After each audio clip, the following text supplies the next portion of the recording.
आजच्या वचन सेवेकरिता मी आपल्या सर्वांचं लक्ष उत्पत्ती याचा 20वा अध्याय आणि त्यातील 17व्या वचनाकडे वेधू इच्छित आहे. उत्पत्ती 20 आणि 17. मग अब्राहमाने देवाची प्रार्थना केली. वाचलेले वचन प्रभू आशीर्वादित करो. मग अब्राहमाने देवाची प्रार्थना केली. देवाच्या मनातील देवाच्या कार्याची दैवी गुरुकिल्ली, देवाची जी कार्यपद्धती आहे त्याची ही गुरुकिल्ली जर एकदा आपल्याला कळाली, या दिलेल्या घटनेतून आपण त्याचं सुंदर वर्णन केलेलं पाहतो. देवाच्या कार्याची गुरुकिल्ली, आजच्या संदेशाला आपण शीर्षक देऊया. देव त्याचे रहस्य जे अद्भुतरित्या पवित्र शास्त्रातून प्रगट करतो, आपणा प्रत्येकाला जर ते एकदा कळालं तर आपलं जीवन पण या प्रिय जुन्या करारातील नव्या करारातील संत जनांसारखं आशीर्वादित होईल. इथे आपण वाचलं, मग अब्राहमाने देवाची प्रार्थना केली. केव्हा अब्राहमाने देवाची प्रार्थना केली? एक 5 प्रश्न त्या भागाला आपण करूया. पहिला प्रश्न, कोणी केली? अब्राहमाने केली. कोणाची केली? देवाची प्रार्थना केली. 3, कोणाकरिता प्रार्थना केली? अभिमलेख आणि त्याच्या घरातील असलेल्या समस्येकरिता, त्याच्या घराण्याकरिता अब्राहमाने प्रार्थना केली. 1, कोणी केली? 2, कोणाची किंवा कोणाकडे केली? 3, कोणाकरिता केली? अभिमलेख आणि त्याच्या घराण्याकरिता. काय प्रार्थना केली त्याचं वर्णन आपण या भागात वाचतो की परमेश्वर देवाने अब्राहमाची प्रार्थना ऐकून अभिमलेखाच्या घरातील सर्व स्त्रियांची कूस उघडावी. 4 प्रश्न केले, परंतु 5वा प्रश्न आपलं मन वेधून घेतो. कोणी केली? कोणाची केली? कोणासाठी केली? काय केली? पण केव्हा केली? केव्हा केली?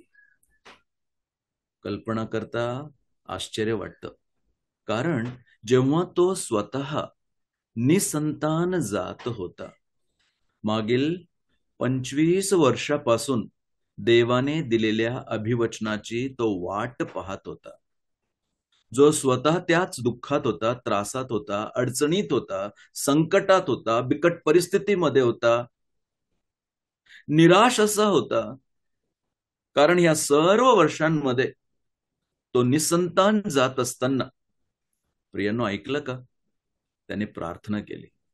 त्याने देवाजवळ प्रार्थना केली. कोणासाठी? एका परजातीय, परराष्ट्रीय, ज्याला देवाची ओळख नाही. 10व्या वचनात वाचलं तर म्हटलं आहे, मला वाटलं या ठिकाणी देवाचं भय बिलकुल नाही, आणि खरंच नव्हतं. ज्याचा देवाशी संबंध नव्हता, ज्या ठिकाणी देवाचं भय नव्हतं, ज्याचं देवाशी काही घेणं देणं नव्हतं, अशा माणसाकरिता आणि त्याच्या घराण्याकरिता अब्राहमाने प्रार्थना केली. आणि तो स्वतः ज्या संकटातून जात होता, तसं संकट या घराण्यावर आलेलं, त्याचं निरसन व्हावं म्हणून त्याने प्रार्थना केली. माझ्या प्रिय बंधू बहिणींनो, आपल्या ख्रिस्ती जीवनाच्या प्रवासामध्ये आपण सर्वजण अनेक दुःख, त्रास, आजार, अडचण, प्रसंग, परिस्थिती आणि प्रतिकूल अशा वातावरणातून जात असताना परमेश्वर देव आपल्या समोर पण अशा अनोळखी लोकांना, ज्यांना देवाची पण ओळख नाही, अशा लोकांना जर समोर आणेल तर आपली काय प्रतिक्रिया असणार, हे फार महत्वाचं एक लक्षण अब्राहमाच्या जीवनातून या ठिकाणी आपल्याला शिकायला मिळतं. आपण नाव दिलंय देवाच्या कार्याची गुरुकिल्ली. का बरं माहिती का? कारण या सर्व परिस्थितीमधून जात असताना अब्राहमाने पण चूक केली, चुका केल्या. कारण जेव्हा त्याला वाटलं की परमेश्वर काही उत्तर देत नाहीये, माझ्या स्त्रीला काही लेकरं होत नाहीये, तेव्हा त्याने स्वतः कितीतरी पर्याय काढले. आणि ह्या पर्याय पण पाहता तो तर म्हणे, हा माझा सेवक माझ्या घरामध्ये, तू यालाच आशीर्वादित कर. परमेश्वर म्हटलं नाही. मग परमेश्वरा बघ, हागार याच्या द्वारे आलेल्या इश्माईलाला तू आशीर्वादित कर. परमेश्वर म्हटलं नाही. सारेच्या उदरातून जे बाळ मी तुला देणार आहे, मी त्याला असा आशीर्वाद देईल की आकाशातील ताऱ्यानितकी मी तुझी संतती करेल, पृथ्वीवरील वाळूपेक्षा अधिक मी तुझी संतती करेल. माझ्या प्रियांनो, अनेक वेळा या परमेश्वराची धीराने वाट पाहण्याच्या ऐवजी याकोबाचे पत्र 5वा अध्याय 8व्या वचनामध्ये म्हटलं आहे, तुम्हीही धीर धरा. आज तो धीर नसल्या कारणाने माहितीये, अनेक वेळा असे पर्यायी मार्ग अनेक जण अवलंबितात. जणू काही परमेश्वर नाही, जणू काही परमेश्वर ऐकत नाही, जणू काही परमेश्वर कार्य करण्यास असमर्थ आहे. नाही, त्रिवार नाही. आता जेव्हा इथे आपण हे वाक्य वाचतो, बघा बरं, असं आपण वाचलं, मग अब्राहमाने देवाची प्रार्थना केली. मी म्हणतो, केव्हा देवाची अब्राहमाने प्रार्थना केली? 7व्या वचनात त्याचं रहस्य दिलंय. बघाल का 7वं वचन? आता त्या मनुष्याची बायको त्याला परत दे. परमेश्वर बोलत आहे आणि तो अभिमलेकाशी बोलत आहे, स्वप्नाच्या द्वारे बोलत आहे. आणि तिथे सांगताना परमेश्वर अभिमलेखाला म्हणतो, कारण तो संदेष्टा आहे. त्याची साक्ष, त्याला निवड कशाकरिता केलं त्याबद्दल परमेश्वर सांगत आहे. आणि आता अंडरलाईन करा, तो तुझ्यासाठी प्रार्थना करेल. तुम्ही विचार केला का? अभिमलेख राजवाड्यात, अब्राहम तंबूत. अभिमलेखाला राजवाड्यात परमेश्वराने दर्शन देऊन म्हटलं, तो माझा संदेष्टा आहे, तो तुझ्यासाठी प्रार्थना करेल. आणि त्या सांगण्याप्रमाणे अभिमलेख आपले शिपाई, सैन्य, रथ सगळं घेऊन राजवाड्यातून तंबूकडे गेला. आणि तंबूमधील अब्राहमाला जाऊन त्याने म्हटलं, हे बघ, मला रात्री देवाने दर्शन दिलं आणि देवाने सांगितलं की तू माझ्यासाठी प्रार्थना करशील आणि परमेश्वर माझ्या समस्येचं निरसन करतील आणि आमच्या घरातील सर्व स्त्रियांचे उदर परमेश्वर देव तुझी प्रार्थना ऐकून उघडेल. आपण जर अब्राहमाच्या ठिकाणी असतो, आपण काय म्हटलं असतं? आपण म्हटलं असतं, अरे हे बघ, तू इतर कोणत्याही विषयाकरिता मला प्रार्थना करण्यास सांग, मी निश्चित करीन. कारण ज्या समस्येला तू माझ्याकडे घेऊन आलेला आहेस, त्या समस्येतून मी स्वतः अनेक वर्षाच्या या दुःखातून, त्रासातून जाते. मला स्वतः निसंतान पाहता मी तुला संतती मिळावी म्हणून कशी प्रार्थना करू? प्रियांनो, बिलकुल नाही. अब्राहमाचा प्रश्न नाही, अब्राहमाचा विचार नाही, अब्राहमाचा संशय नाही, शंका नाही, काही त्या ठिकाणी वाद नाही. आपण वाचलं सरळ काय? मग अब्राहमाने देवाची प्रार्थना केली. मला सांगायचा मुद्दा लक्षात आलाय का? माझ्या मनाला हे स्पर्श करून गेलं. परमेश्वर देवाने आपल्या दासाच्या बाबतीत खात्रीपूर्वक विधान केलं, खात्रीपूर्वक अपेक्षा केली आणि ह्या माणसाला त्याच्याकडे पाठवलं. आणि परमेश्वराची अपेक्षा अब्राहमाने न माहित असता भंग केली नाही. त्याने अभिमलेकाच्या घरा करण्याकरिता प्रार्थना केली. आणि बघाल का त्याच वचनामध्ये 17वं वचन, तेव्हा देवाने अभिमलेक, त्याची बायको व त्याच्या दासी यांना बरे केले आणि त्यांना मुले होऊ लागले. देवाला धन्यवाद. का बरं? प्रार्थना ऐकणारा देव आहे. प्रार्थना आपल्या दासाची ऐकून उत्तर देणारा देव आहे. माझ्या प्रियांनो, अब्राहमाच्या सर्व विश्वासाच्या यात्रेमधील आपण म्हणूया, ही परमेश्वर जणू काही त्याच्या जीवनातील एक शेवटची कसोटी घेत होता, शेवटची परीक्षा पाहत होता. आणि त्या परीक्षेमध्ये अब्राहम उत्तीर्ण झाला, पास झाला.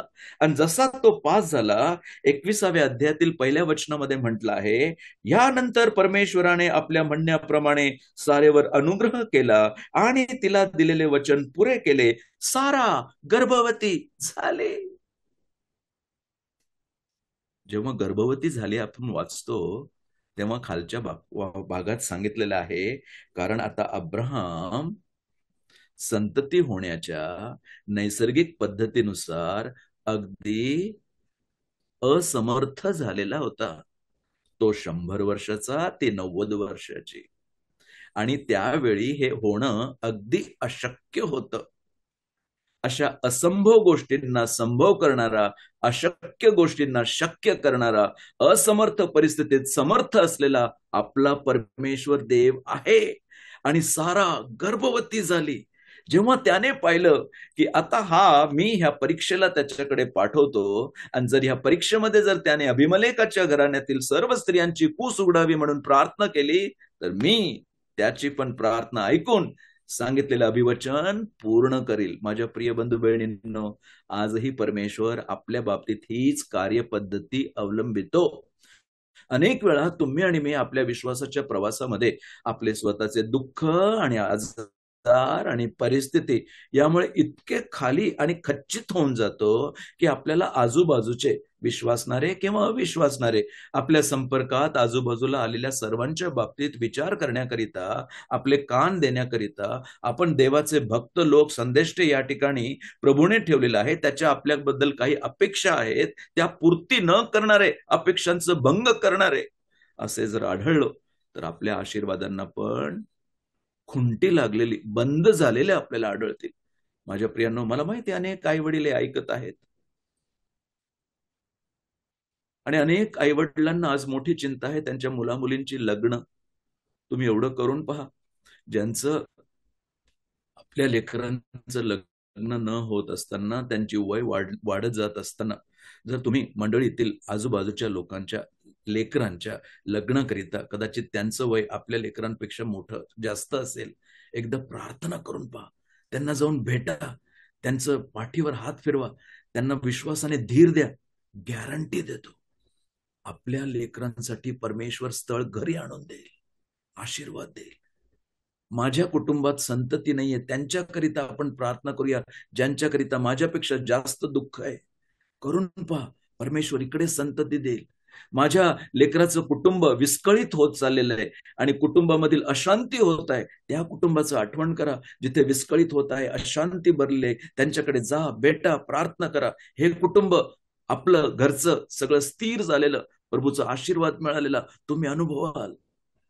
कारण जेव्हा हे वाक्य वाचतो तेव्हा मला फार आनंद होतो. दुसरं वचन, सारा गर्भवती झाली आणि देवाने सांगितलेल्या समयी अब्राहमाला म्हातारपणी तिच्यापासून मुलगा झाला. प्रभू त्याचे वचन कधी फोल ठरत नाही, ते होय आणि आमेन आहेत, ते होणारच. अशक्य ते शक्य करणारा देव आहे, परंतु कधी आणि केव्हा? आपल्या समयी. म्हणून पुन्हा याकोब 5:8 मध्ये म्हटलं आहे, तुम्हीही धीर धरा. आज धीराच्या ऐवजी अधीर झाल्यानंतर, लक्षात घ्या, आपण बधीर होतो, आणि बधीर म्हणजे देवाचे वचन, वाणी, अभिवचन याकरिता बधीर झाल्यावर आपण बहकले जातो. अधीर बधिरतेत नेते, बधिरता बहकलेल्या परिस्थितीत नेते, आणि त्याचा भयंकर परिणाम जीवनात अनुभवायला मिळतो. कुठे वाचाल? गणना त्याचा 21वा अध्याय वचन 4, 5, 6 वाचून पहा. तेव्हा त्यांचे वाटेत मन अधीर झाले आणि म्हणून ते बधीर झाले, आणि म्हणून ते बहकलेले झाले, आणि परमेश्वराविरुद्ध, परमेश्वराच्या दासाच्या विरुद्ध, परमेश्वराच्या वचनाच्या विरुद्ध त्यांनी विधान केली आणि वागले, आणि त्याचा परिणाम म्हणून परमेश्वराने त्यांच्यामध्ये आगेसाप पाठवले. आगेसाप पाठवले. जेव्हा ते डसले आणि मरू लागले, तेव्हा त्यांनी मोशेजवळ जाऊन विनंती केली, आमच्यासाठी प्रार्थना करा. मोशेने म्हटलं असतं, माझ्या विरुद्ध आतापर्यंत बोलत होते, आता मी काय प्रार्थना करू? प्रभूचा दास म्हणून आपल्याकडनं हे कधीही नको. आलेत, आणि मोशेने त्यांच्यासाठी प्रार्थना केली, आणि परमेश्वराने त्याला दर्शविले की तू आग्या सापाची एक प्रतिमा कर आणि ती एका खांबावर उंच कर, आणि जे कोणी त्याच्याकडे पाहतील ते वाचतील. माझ्या प्रियांनो, त्या पितळेच्या तुकड्याला, आगे सापाला वर केल्यानंतर ज्यांनी त्याच्याकडे पाहिले ते खरोखर वाचले. परंतु दुःखदरित्या त्या आग्या सापाला, त्या प्रतिमेला त्यांनी आपल्या काखेत घेऊन, माहितीये, दुसरे राजे 18वा अध्याय वचन 3 आणि 4 मध्ये हिजकिया नावाचा राजा, जो देवाला योग्य, त्याच्या मनाप्रमाणे योग्य ते तो करीत असे, तो येऊपर्यंत त्यांनी या पितळेच्या तुकड्याला आपल्या काखेत घेऊन ते फिरत गेले. देवाचा त्यांनी अपमान केला, अवमान केला, अनादर केला, आणि त्याचा भयंकर परिणाम म्हणून परमेश्वराच्या सर्व आशीर्वादाला ते मुकलेले राहिले. परंतु धन्यवाद देऊया, एक हिजकियाला त्याने त्याचा चूर चूर केला, कारण हा काळ पावे तो ते ह्या पितळीच्या तुकड्याला धूप जाळत होते. हा काळ पावे तो म्हणजे गणना 21 पासून दुसरे राजे 18व्या अध्यायापर्यंत. माहितीये किती काळ गेला? 921 वर्ष. 921 वर्ष हे भयंकर पाप, परमेश्वराकडे पाठ करण्याचं पाप, आणि त्याला भजनं पूजणं, त्याची उपासना आराधना करणं, त्याचे आभार मानणं, आराधना करणं सोडून त्यांनी पितळीचा तुकडा ठेवला होता. आज हा पितळीचा तुकडा आपल्या घरात, गळ्यात, खिशात, भिंतीवर कधी कसं येईल आपल्याला कळणार पण नाही, आणि परमेश्वरापासून आपलं मन काढलं जाईल. माझ्या प्रिय बंधू बहिणींनो, आज हिजकियाप्रमाणे या सगळ्या गोष्टी काढून जर आपण टाकल्या, परमेश्वर पुन्हा आशीर्वाद द्यायला तरी. आता हा पितळीचा तुकडा दिला होता कशाला? त्याच्याद्वारे नव्हतं बरं होणं, त्याच्याद्वारे नव्हतं वाचणं. ते सांगताना इतका मोठा शास्त्री पंडित, इस्रायलाचा गुरु असलेला निकदेम, त्याला प्रभू येशू ख्रिस्ताने स्वतः सांगितलं योहान 3:14 मध्ये, जसा मोशेने अरण्यात सर्प उंच केला होता तसंच मनुष्याच्या पुत्रालाही उंच केलेच पाहिजे. ते प्रभू येशू ख्रिस्ताच्या मृत्यूबद्दल आपल्याला सांगते. प्रभू येशू ख्रिस्त वधस्तंभावर उंच केला गेला. आज तुम्ही त्याच्याकडे पाहिला आहे का? तुम्ही त्याला आपल्या अंतःकरणात पापांचा पश्चाताप करून, ज्याप्रमाणे ह्या लोकांनी मोशेजवळ जाऊन म्हटलं, आम्ही पाप केले परमेश्वराविरुद्ध, तुझ्या विरुद्ध, परमेश्वराच्या वचनाविरुद्ध आम्ही पाप केले, त्यांनी आपले पाप पदरी घेतले. आज त्याची किती गरज आहे नाही का प्रियांनो, की आम्ही प्रत्येकाने आपापले पाप, जे आपण जन्मापासून पापी आणि कर्माने महापापी, पापाचे वेतन मरण हे आपल्यावर आहे, त्यापासून कोणी वाचवू शकत नाही, हे समजून जर आपल्या पापांना पश्चाताप करून, कबूल करून, सोडून देऊन, आज येशू ख्रिस्त जो वधस्तंभावर आपल्यासाठी उंच केला गेला, त्याच्याकडे खरोखर विश्वासाच्या दृष्टीने पाहिलं आणि त्याला आपल्या अंतःकरणामध्ये आपला प्रभू आणि तारणारा म्हणून ग्रहण केलं, त्यांना तर जीवन प्राप्त झालं. इकडे आपल्याला तर सार्वकालिक जीवन प्राप्त होईल. आज त्याच्याकडे येणार का? त्याच्यावर विश्वास ठेवणार का? त्याला आपला प्रभू आणि तारणारा म्हणून ग्रहण करणार का? इथेच थांबू नका, कारण इथे जेव्हा आपण पुढे वाचतो तेव्हा काय म्हटलं माहितीये? अब्राहमाला सारेपासून मुलगा झाला, त्याचे नाव त्याने इसहाक ठेवले. इसहाक म्हणजे हास्य, हसू, लाफ्टर. आतापर्यंत हे दोघं या निसंतान जाण्याच्या परिस्थितीमधून हसू उडून गेलं होतं, निघून गेलं होतं. आज अनेक घरातून, कुटुंबातून हसू निघून गेलेलं आहे. 18वा अध्याय वाचला, ती पडद्याच्या मागे हसत होती. 19वा अध्याय वाचला, तो मनातल्या मनात हसत होता. हे खरंच शक्य आहे का? हे होऊ शकेल का? हे दोघ जण हसू पाहत होते, परंतु हसू शकत नव्हते. यांचे हसू दाबले गेले होते, कारण परिस्थिती गंभीर होती. ते मनातल्या मनात हसत होते. माझ्या प्रियांनो, परंतु परमेश्वराने दुःखाचं परिहार करून त्यांच्या जीवनात हास्य दिलं, खरं जिवंत हास्य दिलं, त्यांच्या डोळ्यासमोर दिलं, असंभव ते संभव करून दिलं. प्रभू पुन्हा आपलं हसू देण्यास तयार आहे. आज तुम्ही कष्टी आहात का? निराश आहात का? दुःखी आहात का? डोळ्यात अश्रू आहेत का? घरामध्ये समस्या आहे का? प्रश्न आहे का? संकट आहे का? काहीतरी तुटलंय का? काहीतरी बिघडलंय का? आज त्या प्रभूकडे याल का? तो दुःख काढून आपल्याला हसू देण्यास तयार आणि समर्थ आहे. आपले डोळे आपण उघडूया, हे गुरुकिल्ले आपण समजून घेऊया. तेव्हा तेवढंच तिथे थांबलं नाही. इसहाक झाला तेव्हा अब्राहम 100 वर्षाचा होता. सारा म्हणाली, ऐकलं काय म्हणाली? ती म्हणाली, देवाने मला हसवले आहे. मला ते वाक्य फार आवडतं. देवाने मला हसवले. आतापर्यंत या हसूला ती पारखी झालेली होती. देवाने मला हसवले. देव तुम्हाला हसवण्यास समर्थ आहे. घरात सुख, शांती, समाधान, आनंद आजही देण्यास तो तयार आहे. जर आपण आपल्या चुका, देवाच्या वचनाच्या विरुद्ध केलेले पाप, देवाच्या आज्ञा सिद्धांत सोडून केलेले वर्तन पदरी घेतले, कबूल केले, सोडून दिले तर. पुढे म्हटलं आहे, जो कोणी हे ऐकेल तो, अंडरलाईन करा, माझ्या बरोबर हसेल. देवाला धन्यवाद असो. प्रभू आपल्याला हसवतो ते आपल्याद्वारे इतरांना हसवण्याकरिता. माझ्या प्रियांनो, आतापर्यंत लोक तिच्यावर हसत होते, आता ते तिच्या बरोबर हसणार होते. आज लोक तुमच्यावर हसतात. आज लोक आपल्याबद्दल काही अपमानाच्या, निंदेच्या गोष्टी बोलत असतील, असो, प्रभू आपल्याला हसवेल आणि प्रभू आपल्याद्वारे इतरांना देखील हसवेल. प्रभू हे खरंच समजण्यास सहाय्य करो. इथेच कृपा करून थांबू नका. एक आणखी उदाहरण सांगू द्या पटकन. जर आपण इयोबाचं पुस्तक त्यातील 42वा अध्याय आणि 10वं वचन वाचलं तर तिथे असं म्हटलं आहे, इयोबाने आपल्या मित्रांसाठी प्रार्थना केली. इकडे अब्राहमाने प्रार्थना केली, इकडे इयोबाने प्रार्थना केली. अब्राहमाने अबिमेलेक आणि त्याच्या घराण्यासाठी, इकडे इयोबाने आपल्या मित्रांसाठी प्रार्थना केली. इयोब 42:10 वाचलं बरं का. कारण तिथे असं म्हटलं आहे, आपण तोच प्रश्न करूया, का बरं इयोबाने प्रार्थना केली?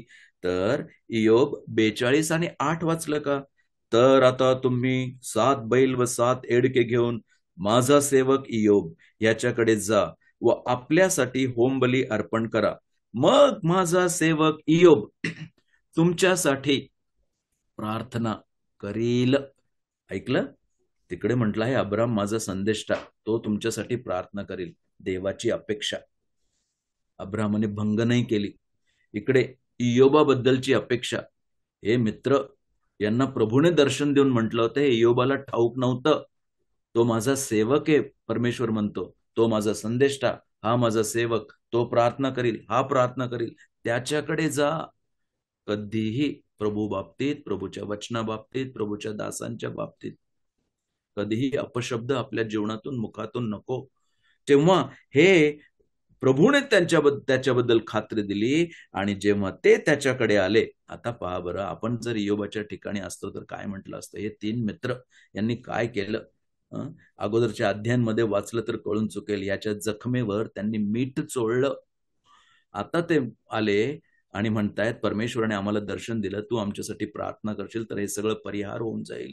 माहितीये काय झालं माझ्या प्रियनो? आपण जर त्याच्या ठिकाणी असतो तर आपण अनेक त्यांच्यावर प्रत्यारोप केले असते, सूड घेतला असता, बदला घेतला असता. आतापर्यंत तुम्ही माझ्या विरुद्ध बोलत होता, आता आले ना माझ्याकडे. हिंदीमध्ये म्हणतात त्याप्रमाणे, अब आया ऊंट पहाड़ के नीचे, अब मैं देखता हूं, ऐसा उन्होंने नहीं कहा. असं एकही विधान वाक्य न करता इयोबाने आपल्या मित्रांसाठी प्रार्थना केली. ज्या क्षणी त्याने प्रार्थना केली त्याच वचनात 10व्या वचनात काय वाचतो? तेव्हा परमेश्वराने इयोबाच्या दुःखाचा परिहार केला. पूर्वी इयोबाची मालमत्ता होती तिच्या दुप्पट परमेश्वराने त्याला दिले. प्रियांनो, कल्पना करून पहा, पहिला अध्याय आणि 42वा अध्याय, किती मोठा आशीर्वाद. प्रभू आज हे करायला तयार आहे. तुम्ही त्याच्याकडे याल का? ही त्याची गुरुकिल्ली आहे. आपल्या जीवनात आपली निंदा, अपमान, तू आपल्याबद्दल चुकीच्या चुगल्या, वाईट गोष्टी पसरवणाऱ्यांकरता कोणीही असो, काहीही त्यांना केलेलं असो, जर ते पुन्हा आपल्याकडे आले आणि या गोष्टींसाठी प्रभूने आपल्याला संधी दिली, आपण मोठ्या मनाने इयोबाप्रमाणे प्रार्थना करून जर त्यांना प्रभूच्या हाती सोपवलं, प्रभू इयोबाला दुप्पट आशीर्वाद देणारा, अब्राहमाला संतती देणारा, तुमच्या माझ्या जीवनातील सगळ्या दुःखांचं परिहार करून शांती, सुख आणि आनंद देणारा तो तसाच आहे. कारण तो कधी बदलत नाही. काल, आज आणि युगानुयुग तो एकसारखा आहे. याकोब 5 आणि 8 आपल्या समोर असू द्या.